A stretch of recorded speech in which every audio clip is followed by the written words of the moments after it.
What if your best friend fell into a cave where no one was ever expected to come back alive?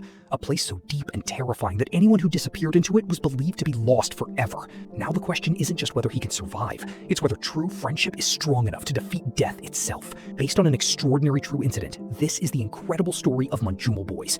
You're watching Indian Movie Recap. If you enjoy movie recaps like these, don't forget to like the video, subscribe to the channel, and turn on the bell icon.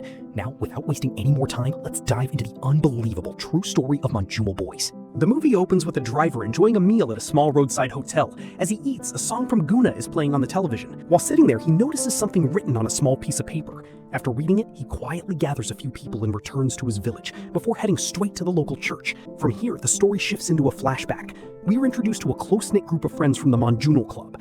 During a wedding celebration, they get into a fight with another local group.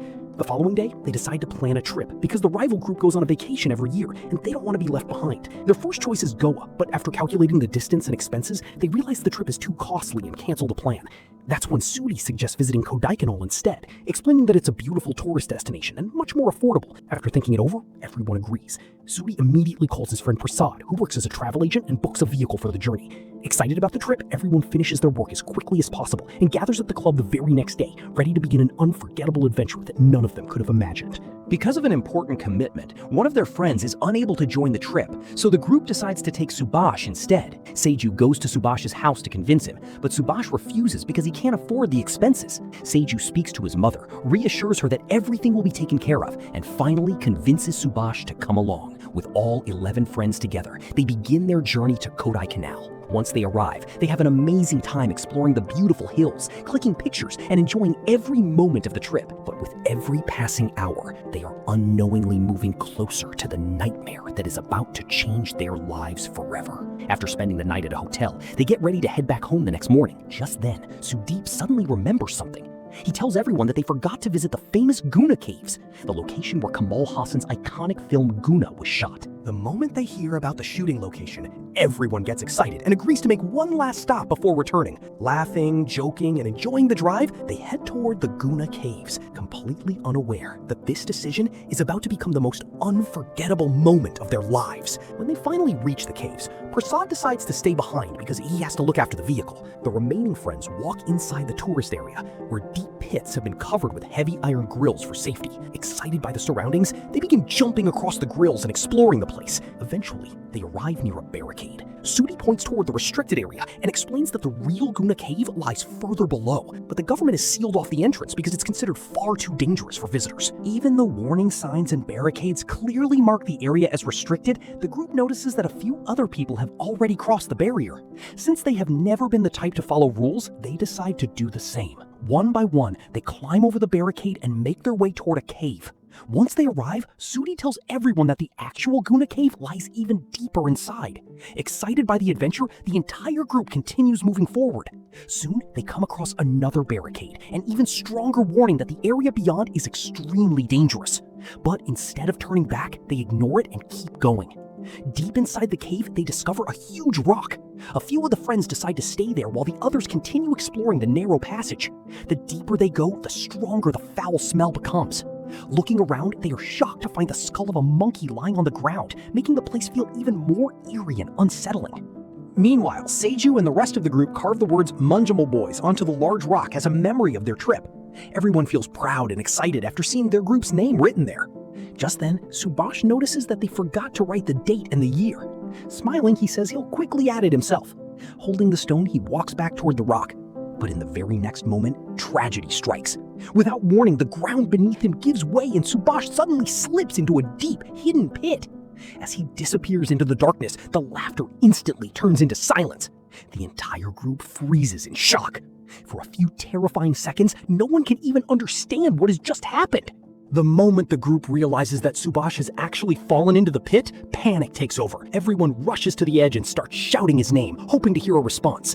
Meanwhile, Subhash continues falling deeper into the darkness. As he crashes against the rocky walls, his clothes are torn apart. By sheer luck, his body gets caught on a narrow rock ledge before he can fall any further. The impact knocks him unconscious. One small movement could send him plunging even deeper into the endless abyss. Hearing the commotion, the rest of the friends rush over to the spot and begin calling out to him. They switch on a camera flash and point it into the pit, but the Darkness is so overwhelming that they can't see anything below. The sudden burst of light disturbs hundreds of bats, which come flying out of the hole all at once. Seeing so many bats emerge during broad daylight shocks everyone. Even the local tour guide becomes suspicious because bats normally never leave their cave during the day. He immediately realizes that something terrible must have happened inside. Back at the edge of the pit, Seiju and Sudi refuse to stop calling Subash's name. In the middle of the chaos, a loose stone accidentally slips from their feet and falls into the hole. They all stand there, listening as it keeps crashing against the walls. The sound continues for what feels like forever. With every passing second, their hearts begin pounding even faster. When the noise still doesn't stop, they finally understand the horrifying truth. This is no ordinary pit. It is far deeper than any of them had ever imagined, and the chances of surviving such a fall seem almost impossible. Everyone begins to fear the worst. They believe that Subash is gone, but deep down, none of them are willing to accept it. Abhilash is completely shattered by the shock. He keeps repeating over and over that Subash is dead. The others desperately try to stay hopeful, but Abhilash refuses to calm down. Seeing his condition, a few of the friends take him away from the edge of the pit so he can regain control of himself. Meanwhile, the local tour guide arrives at the scene. The boys immediately tell him that their friend has fallen into the pit. After hearing everything, the guide looks at them seriously and says that they should forget about him. He explains that the place is known as the Devil's Kitchen, and that anyone who has ever fallen into that pit has never returned alive. According to him, there is no hope left, and the only thing they can do is go back home and move on with their lives. But the friends refuse to believe him. They cannot simply accept that their friend is gone without even trying to save him. Ignoring the guide's words, Seiju tells the others to spread out and bring help as quickly as possible while he stays near the pit. Their worst nightmare has now become reality. On one side is Subash, trapped somewhere deep inside the pit, with no one even knowing whether he is still alive. On the other side is Abhilash, who is completely overwhelmed by the trauma and can barely think straight. While desperately searching for help, the group meets a local villager and explains the entire situation. But instead of offering support, the man discourages them. He tells them that asking for help will only create more trouble and advises them to return home and forget everything. However, his daughter immediately disagrees and urges the boys to call the police. The man quickly stops her, warning that involving the police would turn the situation into a major legal issue and that all of them could end up getting trapped in unnecessary complications. The boys are ready to face any danger if it means saving their friend. A few of them rush back to Prasad, and together they head straight to the nearest police station.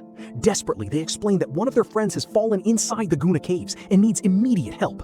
But instead of helping them, the police officer becomes furious. Since the government has strictly banned entry into the restricted area of the caves, he assumes the boys knowingly broke the law. Rather than organizing a rescue operation, he starts beating them and even files an FIR against the group. Just as the local villager had warned, asking the police for help only lands them in even bigger trouble. The officer even suspects that they may have killed their friend themselves and are now pretending it was an accident. Meanwhile, the rest of the group returns to the cave with the local villager. Before entering, the man carries several lemons with him because the local people believe that an evil spirit lives inside the Guna caves and that the mysterious pit was created by the devil himself. He hands a lemon to each of the boys for protection. At that very moment, heavy rain suddenly begins pouring down, making the already dangerous place even more terrifying. As they continue walking, the villager reveals the chilling history of the pit. Since India's independence, 13 people have fallen into that abyss, and not a single one of them has ever been found, neither alive nor dead. The pit is believed to be more than 900 feet deep, making any rescue almost impossible. Because none of the bodies were ever recovered, the British gave the place a haunting name: the Devil's Kitchen. A place believed to swallow anyone who dares to enter and never return them again. The villager explains that no one who has ever fallen into this pit has returned alive. The last major incident happened nearly 10 years earlier when the nephew of a central minister accidentally fell into the same abyss. The government launched one of the biggest rescue operations in the area's history, deploying every available rescue team, but despite all their efforts, they couldn't find the boy. The minister even announced a reward of 15 lakh rupees for anyone who could recover his body or even a single bone so his family could perform his final rites. Yet no one succeeded. Looking at the boys, the villager tells them that if even the government and a powerful minister couldn't do anything, there is no chance that a group of ordinary friends can achieve the impossible. He urges them to forget Subash, leave the caves immediately, and save themselves before another tragedy happens. Just then, the story briefly flashes back to their childhood. While playing hide and seek, Subash was always the one who hid inside the smallest and narrowest spaces where nobody could ever find him. It reminds everyone that he had been comfortable in tight, confined places since childhood. Back in the present, Seiju suddenly notices something terrifying. The heavy rainwater is flowing directly into the same pit where Subhash has fallen. He realizes that over countless years, the continuous flow of rainwater is what carved this enormous chasm into the mountain. As more and more water rushes into the abyss, the group's last remaining hope begins to fade. If Subhash somehow survived the fall, the rising water could drown him before anyone even reaches him. Every passing minute now feels like a race against time. Desperate to keep his friend alive, Seiju tries to stop the rainwater from flowing into the pit. He refuses to leave the edge because Subhash isn't just another member of the group, he's his closest friend. In fact, it was Seiju who convinced Subhash to come on this trip after personally speaking to his mother. Otherwise, Subhash would never have been a part of this journey. At the same time, Sudi is consumed by guilt. It was his idea to visit Kodai Canal, and it was also his suggestion to explore the restricted Guna caves despite knowing that the government had banned entry into the area. Both Seiju and Sudi are overwhelmed with regret, blaming themselves for everything that has happened. Just then, a forest guard arrives and orders them to leave immediately. He tells them that if the authorities find them inside the restricted zone, he could lose his job. But instead of listening, Sudi lies down across the path where the rainwater is flowing, trying to block it from entering the pit. Seeing his determination, the rest of the friends do the same. Together, they use their own bodies in a desperate attempt to divert the water away from the opening. They try with everything they have, but no matter how hard they struggle, no one can stop the force of nature. Meanwhile, news of the incident begins spreading through the media. Realizing the situation is becoming serious, the police officer finally sends a constable to inspect the scene. He orders him to take a rope and a flashlight and find out exactly what has happened. But even now, precious time continues to slip away. On the way to the caves, the constable casually stops at a liquor shop and tells the boys to buy him alcohol. Every single second could mean the difference between life and death for Subhash. Yet the constable shows no sense of urgency, leaving the friends even more frustrated and helpless. The boys have no choice but to do exactly as the constable tells them. As they continue driving toward the caves, the constable suddenly asks Prasad to slow the vehicle down. Frustrated by his careless attitude, Prasad questions how he can remain so calm when someone's life is at stake. The constable casually replies that the pit is infamous for taking lives, and tells him not to worry because, according to him, their friend is most likely already dead. Eventually, they reach the edge of the pit. The constable shines his flashlight into the darkness for a few moments before turning back and telling everyone that it's time to leave. He insists that there was no point staying there any longer because nobody has ever survived a fall into the Guna caves. But the friends refuse to move. They simply cannot accept that Subhash is gone. After a while, the rain finally stops. Even then, the constable keeps repeating that they should return home because their friend cannot possibly be alive. He reminds them that throughout the history of the Guna caves, not a single person has ever escaped that deadly pit alive. Still, no one is willing to give up. Determined to try one last time, the boys begin shouting Subhash's name again and again. Then, something unbelievable happens. Deep inside the darkness, Subhash slowly regains consciousness. His body is badly injured, covered in mud, and every movement causes unbearable pain. Unable to control himself, he starts crying out loudly in agony. A faint voice echoes through the pit. The friends hear it. For a brief moment, everyone freezes in disbelief. Then tears of relief fill their eyes as they realize the impossible has happened. Subhash is still alive. At that very moment, despair turns into hope, and their mission is no longer about recovering a body. It becomes a race against time to bring their friend back alive. Their determination and refusal to give up finally pay off. Against all odds, their friend is still alive. That single faint voice gives them a new reason to fight, and from that moment on, every one of them is ready to risk everything to save Subhash.